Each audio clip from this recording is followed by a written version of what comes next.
Assalamualaikum warahmatullahi wabarakatuh.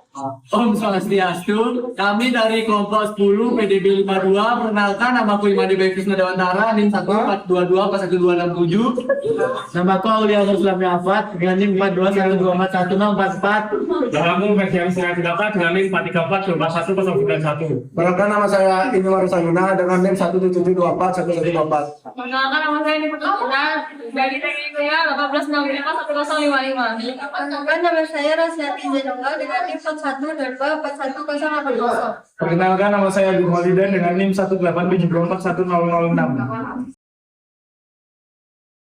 Kami dari kelompok 10 akan menjelaskan tentang topik yang sangat relevan di era digital ini, yaitu urgensi etika bersosial media. Dengan semakin meluasnya penggunaan platform sosial media, kita dihadapkan pada berbagai tantangan terkait etika dan tanggung jawab dalam berinteraksi.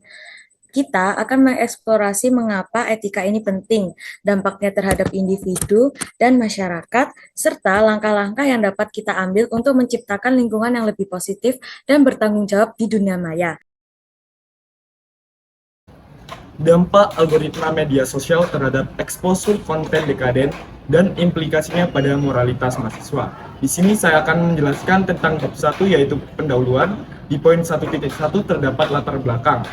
Media sosial seperti Facebook, Twitter, Instagram, dan TikTok kini menjadi bagian penting dari kehidupan, namun juga menghadirkan tantangan etika, termasuk penyebaran informasi yang salah dan cyberbullying, yang berdampak negatif pada kesehatan mental dan opini publik.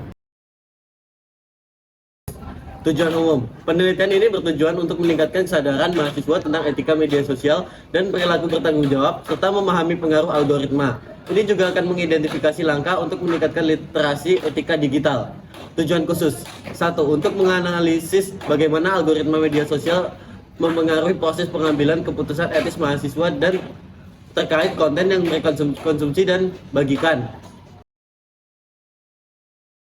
Baik, selamat siang kawan-kawan dan teman-teman. Jadi kali ini saya sebagai salah satu anggota kelompok dari kelompok 10 akan mewawancarai yang terkait dengan proyek kami, yaitu degradasi moral dan dampak dari algoritma media sosial terhadap degradasi moral.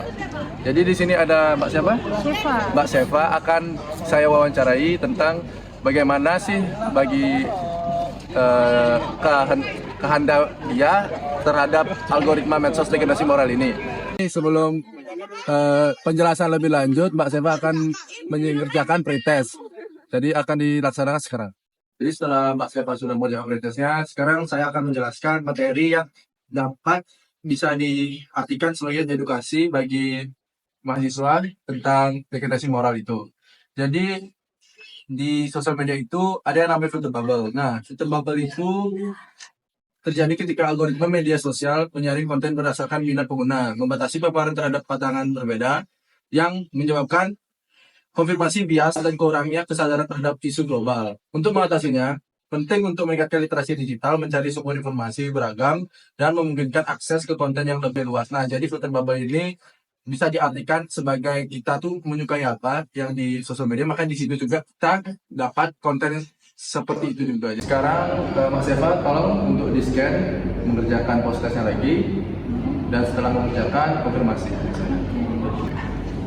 Baik, terima kasih atas perhatiannya. Semoga dari video ini dapat membuat yang menontonnya dapat teredukasi dan dapat juga mendapatkan informasi yang penting. Mohon maaf apabila ada perkataannya yang salah. Terima kasih. Selama Expo, kami menampilkan output kami berupa buklet dan brosur. Hambatan dari proyek kami yaitu ada 3. Pertama, sulitnya menyesuaikan jadwal teman kelompok karena beda fakultas dan adanya bentrok dengan jadwal yang lain. Terus yang kedua, ada kurangnya komunikasi dengan satu kelompok yang kadang menyebabkan disinformasi. 3, perbedaan pendapat antar anggota yang membuat proyek kami ini terus direvisi. Kesan dan nilai karakter yang dapat kita dapatkan dari proyek kami yaitu pertama ada nilai kerjasama. Proyek yang dilaksanakan selama 1 semester ini mengajarkan kita arti dari kerjasama tim. proyek harus dilaksanakan tanpa membebani salah satu anggota kelompok saja. Yang kedua ada nilai disiplin dan tanggung jawab. Anggota tim harus tahu mana prioritas yang harus didahulukan agar tidak terjadi disinformasi, dan tiap anggota ini harus mengetahui apa saja kewajiban atas tugas yang telah dibagi sebelumnya dan dapat menyelesaikan tugas tersebut secara tepat waktu. Yang ketiga ada nilai kreatif. Tiap anggota dapat memberi ide yang menarik untuk dituangkan ke dalam proyek, salah satunya dalam pembuatan brosur dan buklet.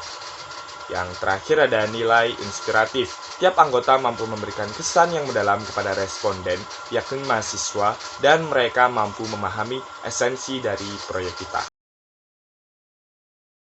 Semoga video kami bermanfaat, dan saya ingin mengucapkan terima kasih kepada dosen pengajar data dan pustaka, yaitu Devani Okvia Santi Eskep, NSM Kep, kepada dosen pengajar Pancasila, DR Iswatun Eskep, NSM Kep, dosen pengajar KWN, Dr. Nurul Istifadah, SEMSI, dan aku juga berterima kasih kepada dosen pengajar Bahasa Indonesia, yaitu Agung Sutrisno SS, MHUM.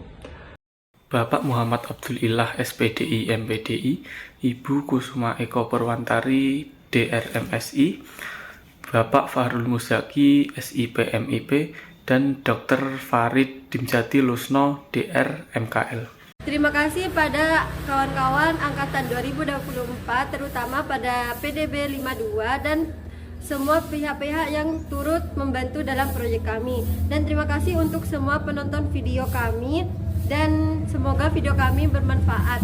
Terima kasih.